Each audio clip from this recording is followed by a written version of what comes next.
When you hear about ancient philosophy, it's likely that some names pop into your head. Plato, Aristotle, Socrates, Epicurus, Seneca, Marcus Aurelius. But there are many other figures from that time period whose lives and lessons we can learn from today. And one such figure is Perseus of Citium, Zeno's right-hand man, his most trusted students, and the person who helped spread Stoicism all across the Mediterranean. Welcome to the channel. In this episode, we are going to be looking at the life of Perseus, one of the most important people in the history of Stoicism, but someone you probably haven't heard of. If you're new here, welcome. This channel explores the ideas and lives of great thinkers from the past, so that we can learn to think better ourselves. Perseus was born in Citium, which is located in what is now the easternmost part of the island of Cyprus. He was born into slavery, but eventually his master freed him, and he was able to pursue the philosophical life. And in searching for wisdom, he traveled to Athens, where he ended up becoming the most devoted student of Zeno, the founder of Stoicism. Now, when it comes to the early life of Perseus, there's not much information available. Like, we don't know exactly when he was born, but scholars estimate that he was born around 334 BCE. So that would have put him around 27 years old when he met Zeno. His father was apparently also named Perseus, but whether or not he was free or a slave is not something that the sources tell us. We do know, though, that his mother was a slave, and it was because of her that he was born into slavery. As for how Perseus escaped slavery to become a philosopher is not something that the sources go into detail about. However, given that there were two other well-known slaves that became famous philosophers, one and Autolycus, both of whom were freed by their master, it's likely that this is what happened to Perseus as well. What we do know is that he was freed and that he came to Athens with some money, which is probably why he was able to support himself while studying philosophy. And this is also likely how he met Zeno, who had recently founded his own school of philosophy there. Perseus was drawn to Zeno's teachings, and unlike many others who came and went, Perseus stuck around and became the right-hand man of the Stoics. He's called Zeno's successor, even though they never formally passed on the mantle of leadership to him. And Perseus became the leader of the Stoic school after Zeno died. But for now, let us take a step back and look at the life of Perseus.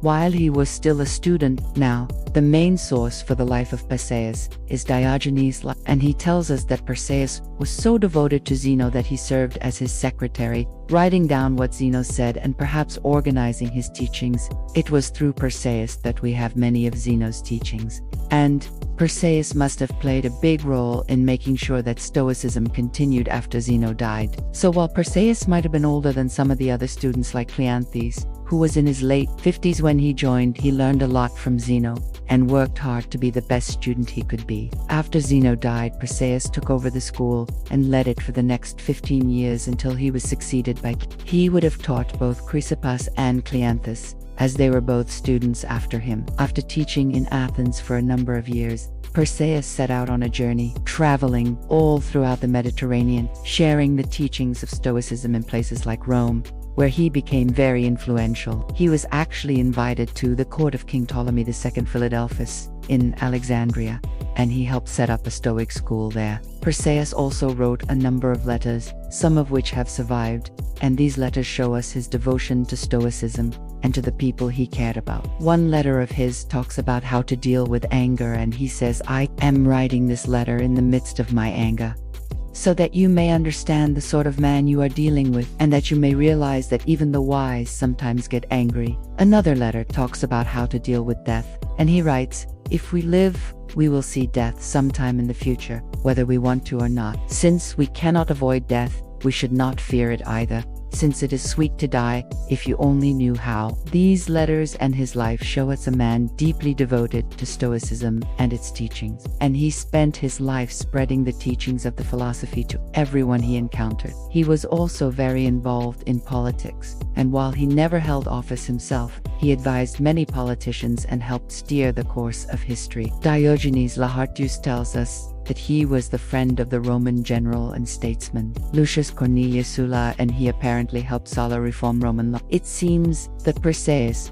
was good friends with some of the most powerful men in the world, but he never forgot his roots.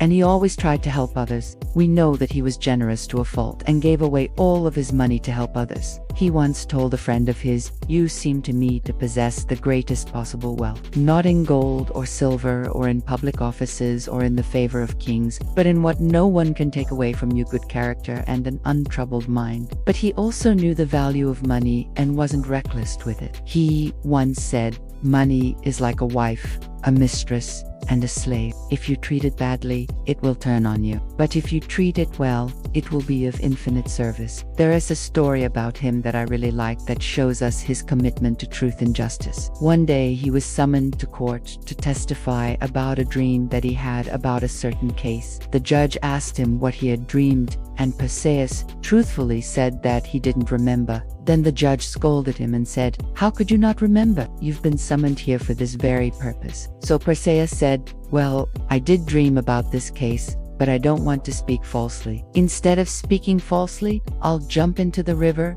and drown myself." When the judge heard this, he realized that Perseus was more committed to truth than to his own life, and he let him go. This shows us a number of things about the kind of person Perseus was. He was brave, as he was willing to sacrifice his own life rather than speak falsely. He was honest, as he didn't want to contribute to an unjust verdict by lying in court. And he was loyal, as he was willing to risk his life to be loyal to his own principles. In his later years, Perseus returned to Athens, but he didn't stay there for long. He traveled to Rome again and fell ill. Before he died, he summoned his friends and told them, "Since you are my friends and have come to see me, I wish to tell you that I have lived happily, and I leave you my property, my books, and everything else. As for my body, do with it what you please. It is not mine, but yours. I am Perseus. Remember that I was not born a coward." And so he died, leaving behind a legacy of wisdom and courage that inspired many for centuries to come. It seems that Perseus died around 262 BCE,